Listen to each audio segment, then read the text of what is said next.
cette année, nous méditons sur le message de la Vierge Marie de la 13e apparition, le 2 mars 1858. Marie confie à Bernadette d'aller dire aux prêtres qu'on vienne ici en procession et surtout qu'on y bâtisse une chapelle, C'est donc ce thème qui accompagne les groupes, les pèlerins qui viennent tout au long de l'année, de cette année pastorale. La demande de la chapelle est une invitation à rencontrer naturellement le Seigneur notamment dans l'Eucharistie. Souvent, je rappelle aux jeunes, mais aussi à tous les chrétiens, qu'il est important que dans nos chapelles, dans nos églises, ce qui soit mis en valeur, ce soit d'abord l'autel. L'autel n'est pas un bureau, n'est pas un lieu où on met ce qu'on veut. L'autel, c'est le lieu de la présence du Seigneur et qui se manifeste d'une manière tout à fait particulière, tout à fait unique par la célébration de l'Eucharistie. Si Jésus a demandé à ce que, la veille de sa mort, on célèbre ce sacrement, c'est bien pour qu'il puisse, à travers sa mort et sa résurrection, nous rejoindre. Ceci est mon corps, ceci est mon sang. Et c'est pour cela que dans les autels fixes, même ceux parfois qui ne sont pas fixes, il y a aussi des reliques de saints. Dans les premiers temps de l'Église, on célébrait l'Eucharistie sur les tombeaux des martyrs, parce que les martyrs étaient ceux qui nous rapprochaient de Jésus et de Jésus qui s'offre au Père dans le sacrement de son corps, aujourd'hui un sacrement de l'Eucharistie qui continue à s'offrir au Père, parce qu'il est présent à nous comme celui qui s'offre au Père, comme celui qui nous entraîne vers le Père, qui nous maintient dans l'amour vers le Père. Et c'est pour cela qu'on dit aussi de l'Eucharistie qu'il est le sacrifice de la croix de Jésus. Et ce signe est tout à fait éloquent de la présence de reliques, aujourd'hui de reliques de saints. Ce qui est beau aussi, c'est que nous y mettons la croix, pour nous le rappeler, et des bougies. Ce n'est pas pour la décoration, c'est parce que Jésus est, à travers sa mort et sa résurrection, la lumière des nations. Pour ceux qui ont fait un peu de catéchisme, pour ceux qui s'intéressent à la vie de l'Église, le document le plus important, sans doute, du Concile Vatican II s'appelle Lumen Gentium, la lumière de l'Église, et la lumière des nations, la lumière des nations, Lumen Gentium. Et la lumière des nations, c'est le Christ. Quand on regarde le document, c'est le Christ, qui se donne à son Église et d'une manière particulière dans l'Eucharistie. Et puis, il y a aussi la nappe, elle n'est pas pour rien. La nappe, c'est aussi le rappel que Jésus se donne en nourriture comme le pain de vie. Le mot autel signifie, c'est très facile, autel ça vient de altus, élevé. Et donc effectivement c'est le lieu élevé, c'est le lieu où justement, comme sur la croix, Jésus nous attire vers le Père d'une manière réelle, mais en se donnant à nous. Il est le seul qui fait le pont, le lien entre le Père et nous-mêmes. Et pas étonnant, que la Vierge Marie nous invite, à travers Bernadette, à venir ici, vers les chapelles, vers les lieux, les sanctuaires, où est célébrée l'Eucharistie. Bien sûr, Jésus se donne aussi d'une manière réelle, à travers la parole de Dieu proclamée. Et je suis à cet ambon qui est très beau. Dans beaucoup de nos églises, nous essayons de faire l'effort pour que l'ambon, le lieu où je suis là, et l'autel, soient à peu près de la même texture et soient beaux. Parce que c'est le lieu où Jésus se manifeste quand nous sommes réunis en église. Et vous avez peut-être remarqué que les premières lectures sont faites naturellement par les chrétiens, par ceux qui est un prêtre, s'il le faut. Et puis, lentement, on va vers la proclamation de l'Évangile, où il y a à nouveau les bougies. Il y a aussi parfois l'encens. Et puis, où c'est un diacre ou un prêtre qui proclame, c'est une manière de dire, ben là, Jésus nous parle comme ça. Le diacre, le prêtre, il s'efface, mais en même temps, il se manifeste par des ornements, mais c'est pour dire la beauté de ce qui se passe, c'est que Jésus nous parle. Saint Paul VI, je crois qu'en 1968, a publié une encyclique sur la messe, en disant qu'à la messe, il y a deux présences tout à fait réelles de Jésus. À l'ambon, par la proclamation des Écritures et de l'Évangile, et puis naturellement au sacrement de la messe, quand le pain et le vin sont consacrés, deviennent corps et sang du Christ. Mais Saint Paul VI, le pape, insiste en disant « Néanmoins, dans le sacrement de l'Eucharistie, à travers le corps et le sang, Jésus se rend présent d'une manière réelle, au sens substantiel, matériel, puisque le pain et le vin ne sont plus que des signes. Ce qui est là, c'est le corps et le sang de Jésus. Parce que Jésus ne dit pas à la Sainte Seine, ce pain et ce vin est mon corps et mon sang. Il dit ceci, étonnant. Il ne dit pas ce pain est mon corps, ou il ne dit pas ce pain va rappeler mon corps. Non, il dit ceci est mon corps. C'est-à-dire, comme si le pain s'effaçait pour la nouvelle présence, le corps. Il nous faut toute une vie. Et c'est important, effectivement, que dans nos églises, l'autel, l'ambon soit bien mis en valeur, soit beau, soit respecté. Il y a naturellement un autre lieu, là où nous déposons le corps du Christ, la Sainte Communion, le tabernacle. Et ces trois lieux importants. Et c'est vrai que quand nous entrons dans une église, que nous la visitons, s'il n'y a pas le tabernacle, c'est beau aussi de s'arrêter devant l'autel, devant l'ambon, de même s'incliner. Parce que sinon, si nous n'avons pas cette conscience-là, si nous n'avons pas un peu cette attitude aussi pour nous et pour les autres, tout devient au même niveau, quoi. Alors, on va déplacer l'autel comme on en a envie, on va faire de l'ambon ce qu'on a envie. Donc ça nous demande tout un effort aussi d'accompagnement. Pour cela, pour entrer dans la compréhension de l'Eucharistie, Marie, d'abord nous y conduit. Marie nous conduit à l'Eucharistie. Le pape Jean-Paul II, je l'avais évoqué à l'homélie du 15 août cette année à Cambrai, avait, il y a exactement 20 ans, en 2003, le jeudi saint 2003, publié sa dernière encyclique et qui est sur l'Eucharistie, dans son lien avec l'Église. Et c'est là qu'il donne à Marie le beau titre de femme eucharistique. Femme eucharistique. Et je me dis, ce titre, pour moi, m'indique que Marie conduit à l'Eucharistie. Elle le fait donc ici, et d'une manière très claire, à travers cette 13e apparition, aller dire aux prêtres qu'on bâtisse une chapelle. On peut imaginer aussi, à partir de Lourdes, et se rappeler que Marie a assisté aux premières Eucharisties de la communauté chrétienne. D'ailleurs, après l'Ascension, le livre des Actes des Apôtres nous dit bien que les 12 apôtres, avec des disciples, étaient assidus à la prière avec quelques femmes, dont Marie, mère de Jésus, et avec ses frères. Actes chapitre 2, verset 14.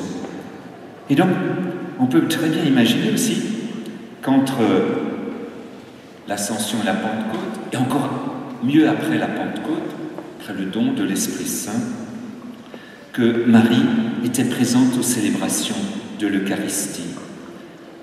Et le pape Jean-Paul II dit cela avec beaucoup de profondeur. Je vous le cite. « Comment imaginer les sentiments de Marie, tandis qu'elle écoutait de la bouche de Pierre, de Jean, de Jacques et des autres apôtres, les paroles de la dernière scène. Ceci est mon corps, donné pour vous. Ceci est mon corps, offert en sacrifice. » Recevoir l'Eucharistie devait être pour Marie comme si elle accueillait de nouveau en son sein ce cœur qui avait battu à l'unisson du sien, et comme si elle revivait ce dont elle avait personnellement fait l'expérience au pied de la croix. Très beau passage de Jean-Paul II. Et donc, on peut aussi imaginer non seulement Marie présente aux Eucharisties après l'Ascension et la Pentecôte, mais on peut aussi imaginer que Marie était présente à l'institution de l'Eucharistie. Les commentateurs bibliques le disent d'ailleurs. Pourquoi on peut le déduire? Puisque Saint Jean nous dit que Marie était présente au pied de la croix. Et donc Marie, en fait, a suivi Jésus dans les derniers jours.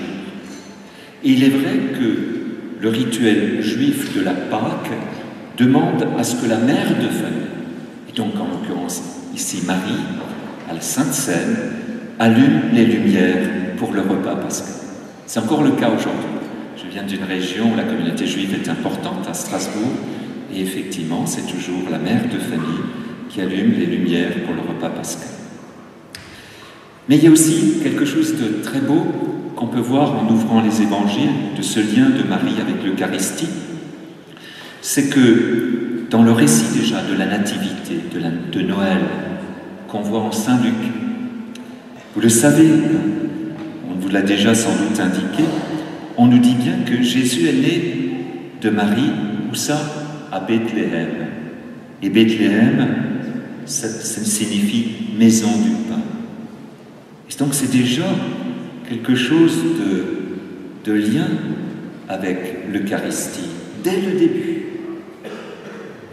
Et puis, qu'est-ce qu'on nous dit encore dans le récit de Noël? C'est que Marie déposa, où ça, son enfant, dans une mangeoire. Comme si c'était l'annonce de l'Eucharistie, de la table de la communion.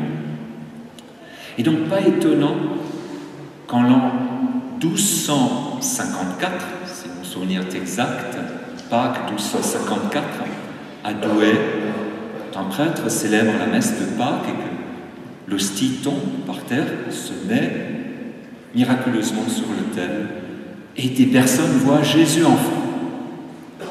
Parce que l'Eucharistie, c'est la poursuite de l'incarnation de Jésus. Il continue à se donner, plus simplement comme un compagnon de route présent réellement au milieu de nous, mais aussi comme une nourriture. Il avait dit ceci: je vous donnerai le pain à manger, le pain c'est ma chair, c'est moi-même, vrai Dieu et vrai homme. Et donc Marie nous aide déjà à le comprendre dès la naissance.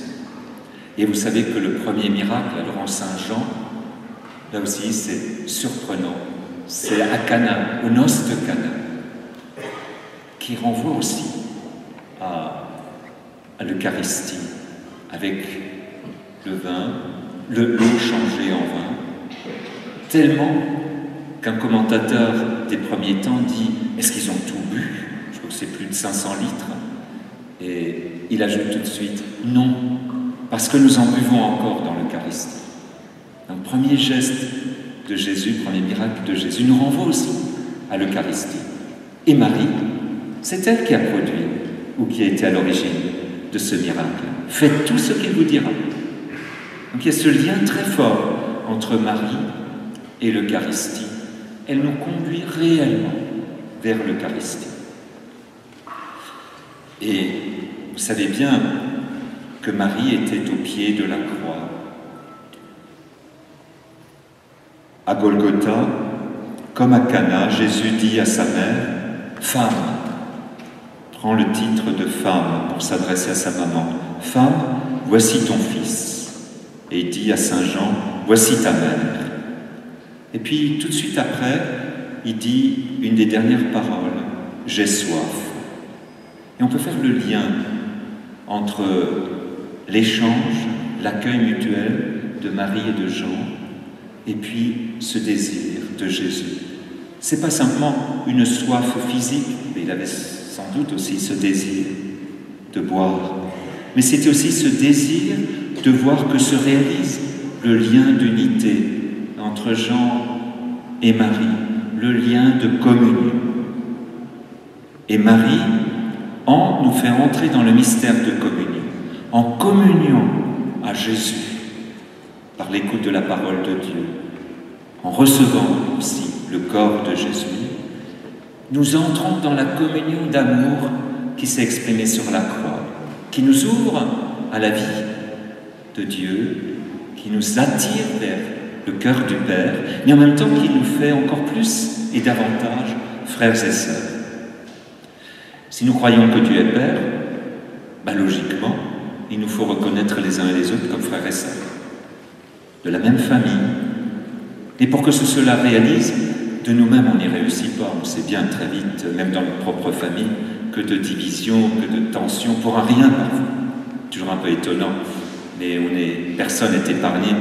Tout à coup, quand il s'agit d'éléments matériels, parfois, que de division pour un peu de rien autour des héritages. Et donc, on a besoin naturellement de l'aide de Dieu. Et la communion, qui est l'autre nom de l'Eucharistie, vient de réaliser. Marie est celle qui nous l'apprend. Elle, au pied de la croix, elle accepte de s'ouvrir à Saint Jean, un des apôtres de Jésus. Et elle reçoit en même temps cette promesse que cet amour-là, elle peut le recevoir de l'Eucharistie, puisque Jésus accomplit cela sur la croix en disant « J'ai soif que l'humanité grandisse dans cette communion, dans cette vie du salut, de la vie nouvelle qui est communion. » Et cela, nous le recevons dans l'Eucharistie.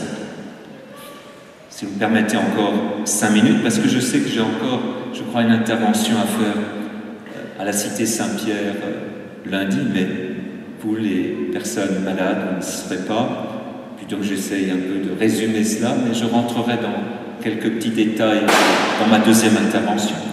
Mais non seulement, et c'est ce que je voulais partager dans ma deuxième réflexion, non seulement Marie nous conduit à l'Eucharistie, mais elle nous forme à une vie eucharistique. Elle nous forme.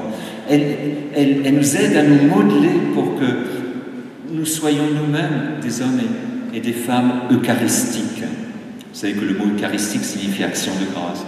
Que nous puissions vivre de cette joie de nous laisser attirer au Père par l'Eucharistie et que nous puissions aussi le partager. Vous avez entendu, et la formule a été un peu changée avant que le prêtre nous fasse communier. Il présente, et avant que lui-même communie, il dit voici l'agneau de Dieu, voici celui qui enlève les péchés du monde. Heureux les invités au repas des noces de l'agneau. Cette béatitude, nous la trouvons dans le livre de l'Apocalypse, dernier livre de la Bible. Et c'est sans doute la dernière béatitude. Il y a encore une, mais elle est fondamentale, celle-là. Et c'est une béatitude qui s'adresse à l'humanité entière. C'est pas heureux vous qui êtes là et qui allez goûter à la joie des noces de l'agneau. C'est heureuse l'humanité. C'est-à-dire quand nous communions et nous participons à l'Eucharistie, nous sommes invités en même temps aussi à nous soucier de toute l'humanité et faire en sorte que par notre vie, l'humanité vienne à nouveau vers la source, vers le cœur du Père.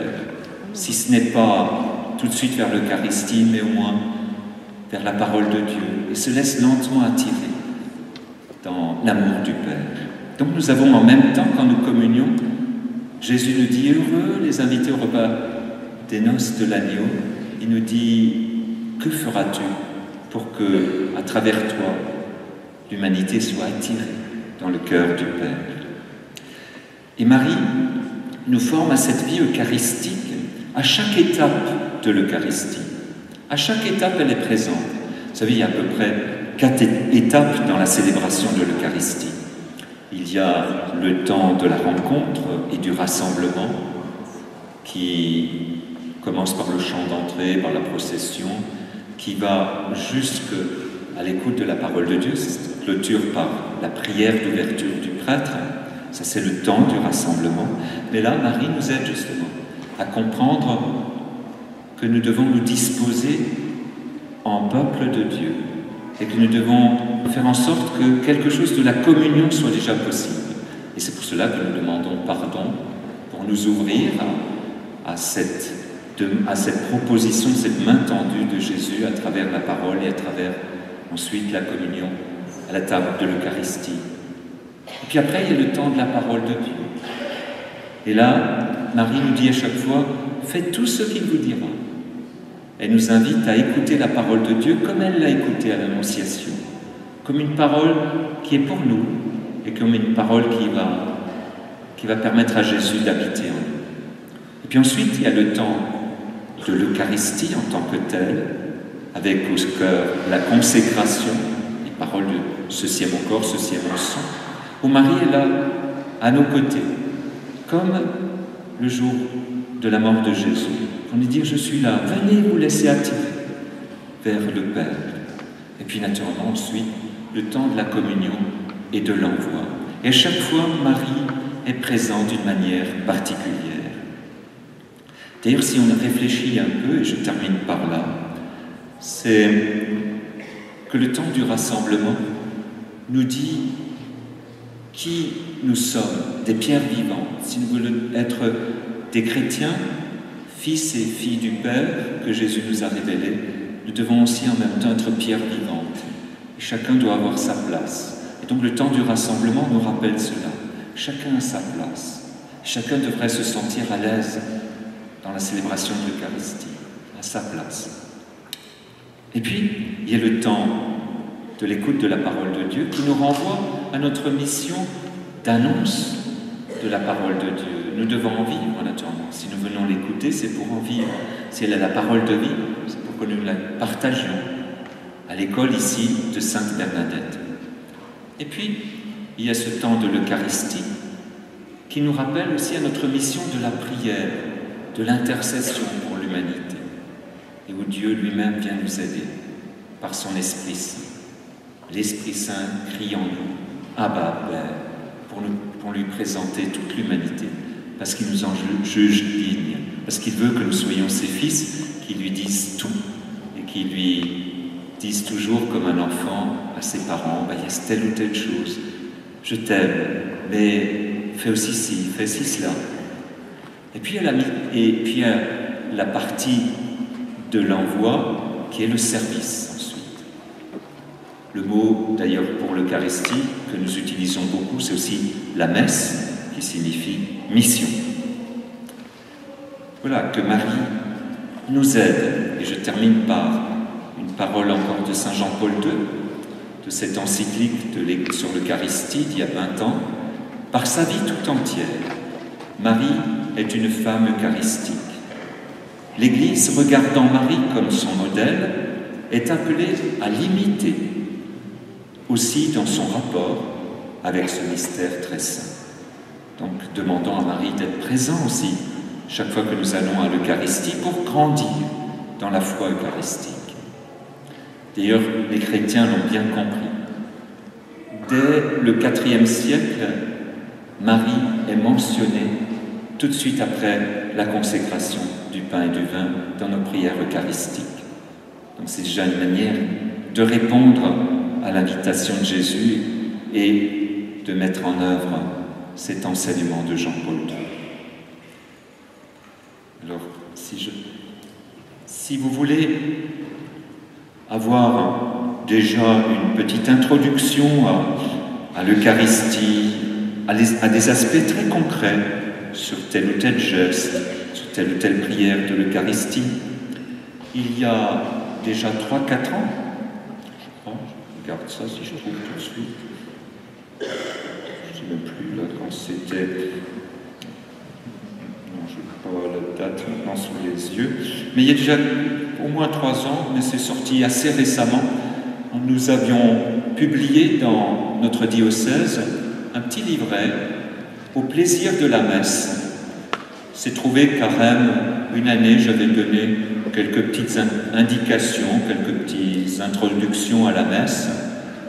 Et le service de la liturgie, avec Bertrand Estienne et puis toute une équipe, a retravaillé ça, propose des pistes. Il y a des images, vous verrez, de notre Église diocésaine.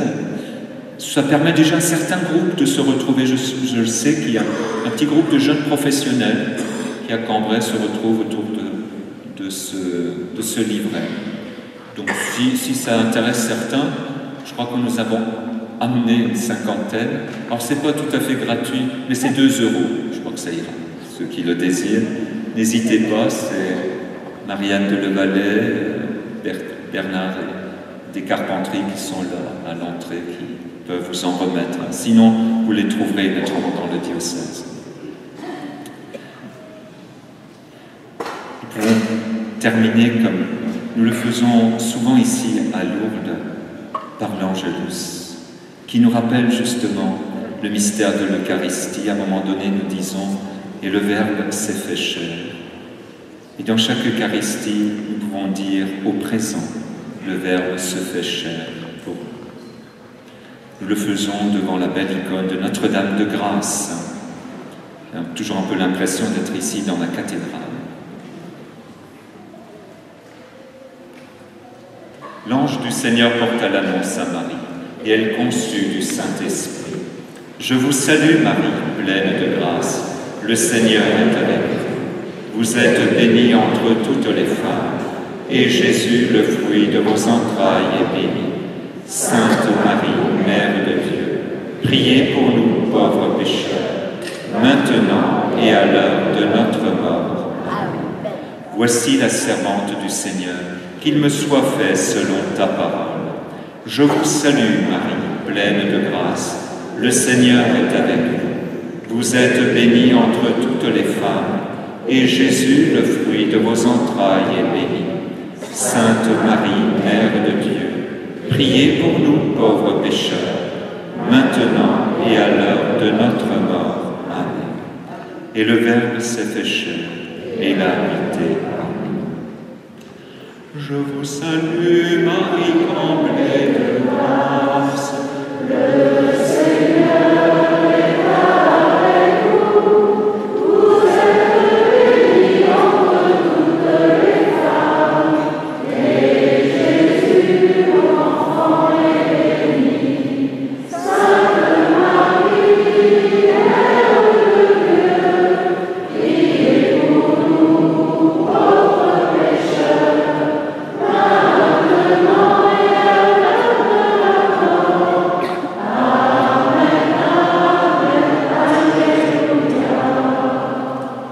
Sainte Marie, Mère de Dieu, priez pour nous qui avons recours à vous.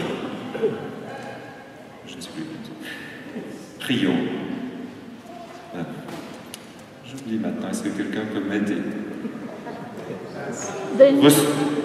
Seigneur, donne-nous de recevoir ta grâce. Mets en nous ta grâce par l'intercession de la Vierge Marie, nous qui avons reçu cette grâce par les mérites de la mort et de la résurrection du Christ, qui nous conduisent jusqu'à la gloire de la résurrection par Notre-Dame, Notre-Dame de grâce, Notre-Dame de Lourdes, lui qui règne pour les siècles des siècles. Amen.